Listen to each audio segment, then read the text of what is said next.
7 अक्टूबर 2023 को हमास ने जिस लेवल पर गोला बारूद के साथ इजराइल पर हमला किया था, इसका अंदाजा किसी को भी नहीं था।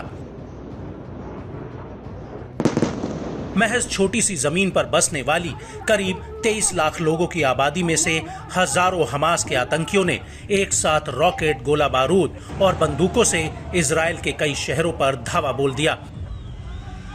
लेकिन सवाल ये उठता है कि आखिर इतने बड़े लेवल पर अटैक करने के लिए हमास को हथियार किसने दिए? चूंकि इजराइल 2005 में गाजा से अपनी सेना और सेटलर्स को वापस बुला चुका था और 2006 में गाजा पूरी तरह से हमास के कंट्रोल में चला गया था, लेकिन इसके बावजूद गाजा के आसमान, जमीन और समुद्री इलाके पर इजराइल ने लगाम कसकर रखी थी ताकि हमास ईरान और लेबनान के हिजबुल्लाह जैसे आतंकी संगठनों से हथियार जुटाकर और ताकतवर ना हो जाए। लेकिन इसके बावजूद हमास गोला बारूद का जखीरा जुटाने में सफल हुआ।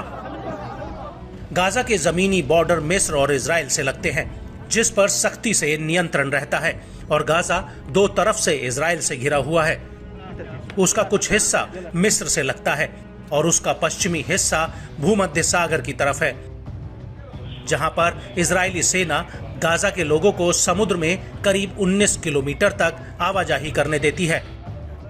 लेकिन इसके बावजूद स्मगलर्स हथियारों को भूमध्य सागर के किनारे तक छोड़ने में सफल हो जाते हैं और इन हथियारों की सप्लाई हमास तक हो जाती है। इजराइल द्वारा समुद्री नियंत्रण के बावजूद आम स्मगलर हमास को हथियारों की सप्लाई कर रहे हैं।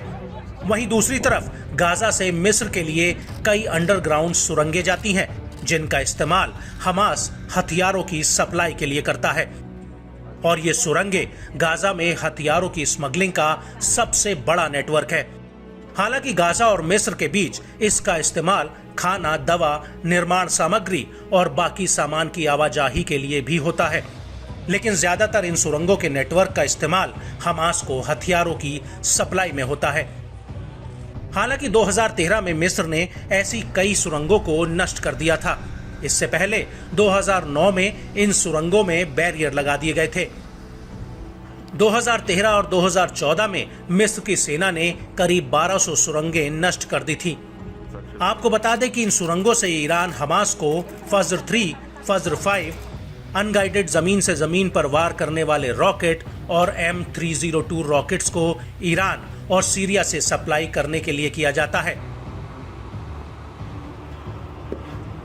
इसके अलावा कुछ ऐसी भी खबरें आ रही हैं कि अफगानिस्तान में अमेरिका ने साल 2021 में जो हथियार छोड़े थे, वो हथियार हमास को सप्लाई किए गए हैं, और अमेरिका के अफगान से निकलने के बाद इन हथियारों पर तालिबान का कब्जा था, और ये हथियार तस्करी के रास्ते ईरान, इराक और सीरिया जैसे देशों तक पहुंच चुके हैं। इसके अलावा अमेरिका का कहना है कि हमास की 70% फंडिंग ईरान करता है और उसको ट्रेनिंग व हथियार ईरान से ही मिलते हैं।